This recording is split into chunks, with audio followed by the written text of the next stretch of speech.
Hi, everyone. It's Margaret Manning here with 60 and Me. Hope you're doing great this morning. Thank you so much for being here. I really do appreciate your company.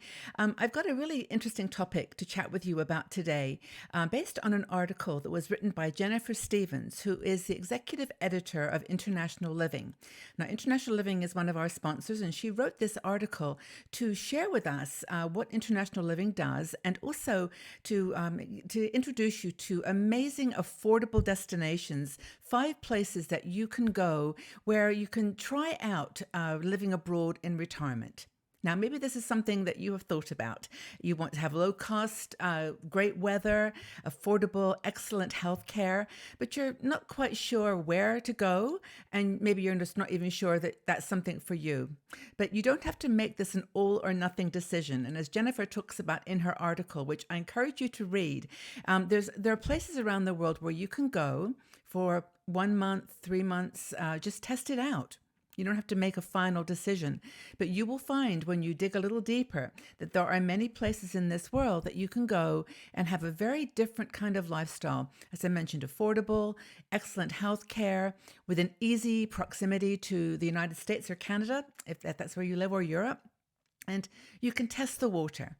You can go there for a month and live as a local and see whether you really like it. It's not an all or nothing game.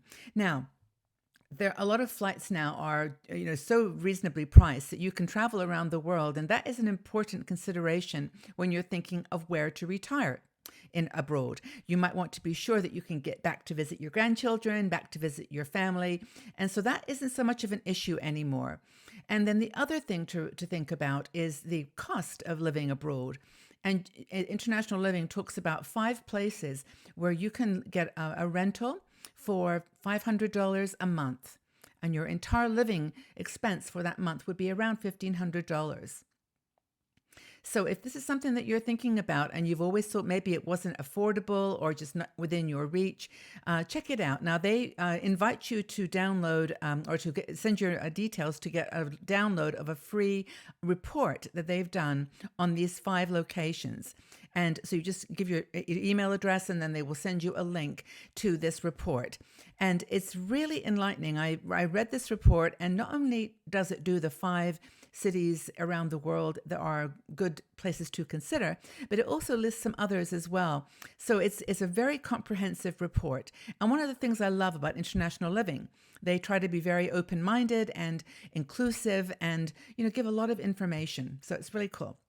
Now, this report will talk to you about some places that are really a range on a spectrum, from a city where you can have the culture and the accessibility of a metropolitan place, to a beach location where you can enjoy a more peaceful and calm life, or something more active in the mountains where you can climb and hike and really get tuned into nature.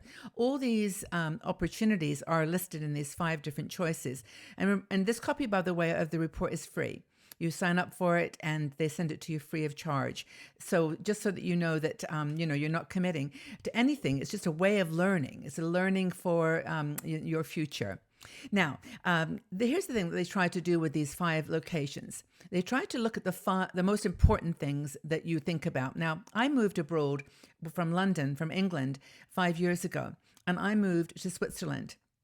Now, I moved right here. I didn't go through a sort of a temporary 1 month trial. I just moved in. But I know now some of the things that I have thought about and that have come to me as being important, that they actually anticipate now for you in advance. But just some of the things that I went through. First of all, easy to call home, or easy to get home. Now, I have son in Scotland and grandson there, so I want to get back to the UK. So that was a very easy one for me. I can get to London for under $50 if I book with some of the low budget airlines. So that was one thing. Easy to get back home if you've got family and friends you want to continue to stay in touch with. Affordable rent. Now, I'm actually staying in a very small place, and this was a big consideration because if you're starting a new business or you're retiring without a job, you don't want to be spending thousands of dollars every month on a rental. And of course, I think that's the prime. I mean, some people do purchase abroad, but to start with, if you're investigating, having that cheap foundation where you don't have to worry about other expenses is super important. So that's another thing, good priced rentals. And that is probably one of the most important things, besides, I suppose, healthcare. Now, the thing about healthcare in many countries around the world is we always assume that, well, we don't know. Maybe we assume it's not as good as. But when you get to these places that International Living recommends, these 5 in particular, they actually have very good, excellent quality and affordable healthcare. And you don't need insurance to take advantage. You can just go in and pay on the spot. So for that first trial period, you can be covered. You don't have to worry. And for me, that was a big issue here. In Switzerland, you have to have health insurance. But for other people, for other countries where the expenses are a bit lower, you don't have to worry about that. Making friends, super important when you go to a retirement location. And this month or 2 or 3 abroad, you can get used to the idea. Most places these days have good English-speaking communities. And the 5 that International Living chose all have established expat communities. So there's people there that you can speak English with. And because of the tourism and just the flow of people these days, a lot of the places actually do have a lot of English-speaking people. But that's something to consider. And it was something I considered when I moved here too. It was challenging for me at the beginning because German is the key language here, but I got on just fine. And I actually have made a lot of friends who want to learn English. It's kind of a reverse thing, but that's another thing. The other thing that people consider on this kind of trial retirement abroad might be weather. And International Living has chosen for this particular report 5 countries that all have kind of 60-degree Fahrenheit to 90-degree Fahrenheit all year round. So, and this is something, isn't it, in retirement that we want. No more shoveling snow, no more, no more extremes of weather and tornadoes and hurricanes. And well, not that these places don't deal with weather as well, but, if you want something that's a bit more predictable, then one of these 5 places may be for you. And I think that for me wasn't such a big deal because I'm pretty flexible. I love living in the cold, warm. It doesn't really matter. But if you're thinking about a retirement destination, then weather might be a big consideration. You want to be able to practice and enjoy your hobbies. And whether you play golf or whether you like to, sew or knit or read or write, whatever you like to do, that's something to consider when you get to these places for your trial retirement abroad exercise. For me here, I actually started a number of meetups, and most of these countries that are mentioned in the report have an infrastructure for getting together with people and loving to do the things you want. You may just like walking on the beach. You may want to hike in the mountains or just plant a garden. But these sort of short escapes where you can actually look and examine as a local are super, super important. Another thing I mentioned about getting back and forwards to home is also getting backwards and forwards to hospitals or medical facilities. And all the ones they've chosen in this list of 5 have a good hospital within a 90-minute car drive from the city or the town that they mention. So it's not such a challenging, thing to think about. And it is important. As we get older, we have to think about our health, and that's a really, really important thing. In general, the cities that they've chosen have good infrastructure for transport because you may not want to drive certainly for that 1 month, you probably don't, or you could rent a car, but they have good transportation, public transportation.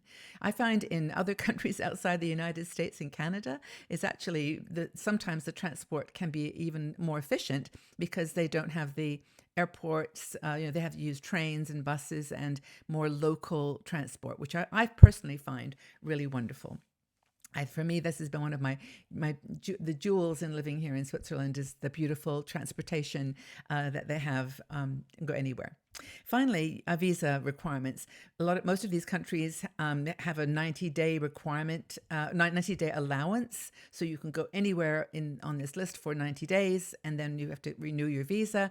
But a lot of them have retirement packages or plans for people coming into the country. So it's all very, it's different than it used to be. It's different. You now can go and explore the world with an eye to maybe living there, to being there as a permanent resident or half a year. And you do this first by trying it out. So Jennifer, I think, has done a great job here of outlining the opportunities and pointing you to the report. In the article, which I'll link to here, there's a link to the report that you can get. And as I mentioned, it's free of charge. And just go ahead and get it and read it and see what you think. Now, I'm not going to tell you what these 5 countries are because I want you to read the article and I want you to be thinking about it before you know. I can mention that there are some countries that are abroad, for example, Ecuador, Panama, but there's also one that's more close to the United States. And there are just 5 very, very interesting places. At the end of the article, the report, they also talk about some places in Europe that are accessible that you might want to consider. There has just some other options like in France, Vietnam, of course, in Asia, Thailand, Malaysia. There's lots of choices too in that lower affordable range for pricing. But there's other places in Italy and France, Portugal, that you might want to consider too. And this, I think, honestly, is the benefit of international living. They've actually got ambassadors on the ground, people on the ground in, I don't know, it's hundreds, but lots and lots of places. And they are just reporting back all the time as to what's possible. So check out the article, download the report, and let me know what you think. Are you thinking of moving abroad to retire? Do any of these places appeal to you? I'd love to know what you think. I look forward to your comments. Thank you so much, International Living, for writing this article and for sharing their wisdom and insights. And yeah, leave us your comments below as to where you are thinking perhaps of retiring abroad. Take care, everybody. Have a wonderful day. Bye-bye for now.